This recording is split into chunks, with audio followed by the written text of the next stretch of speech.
семейный, кайненем, жолдошум, эки балам. Ал жактан мен иштебеген ишим калбады. Любой иште иштедим. Себеби баласы барлар билесиңер, аз саатта жумуш карайсыңар, келип тамак кылыш керек, чакпак кылыш керек деп.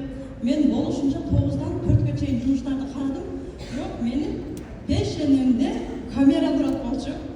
Эч телефон кармаган ыңгайсыз болчу. Менеджерим дагы мени телефонду кармабагын деп катуу талап койду. Ал иштен чыкканга туура келди. Бирок сонун иш болчу. 40 миң айлык алат элем. Саат аз болчу. Бирок мен ошол кезде 6% болуп бардым. Менин командам мен жок эле 9% болуп калыптыр.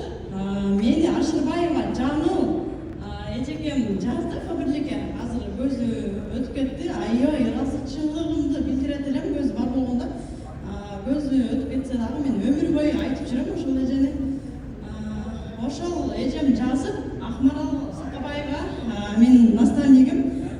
Ошол эжеге тапшыргандай эле болуп, мына азыр жетелеп ушул күнгө чейин Айнура Абдулгабек кызы, Акмарал Сакабаева менин апамдай болуп ушул Фаберликтен өзүмдүн жашоомду, ордумду таап, мына сенин жашооңдо ордуң могул жерде деп туруп алып келип койду да.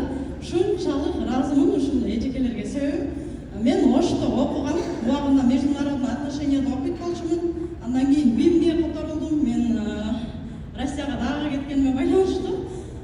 Ал мезгилде менин келечектин жанында офис бар эле, кимиңер иштетет элеген билбейм. Ошол жерде Назик деген кыз иштейт эле, менин группалашым болот эле. Ошол кыз мага товарын сатат эле, бирок бир дагы айткан эмес. Ошол Фаберликке келип жазып иште депчи. Ошол мезгилде мени жазып иштегенде балким башкача болобу деп дагы ойлоп кетем кээде. Бирок азыркы келген ушул ийгилигиме дагы шүгүр кылам. Ушунчалык Фаберликке шүгүр, бардыгыңыздарга ыраазычылык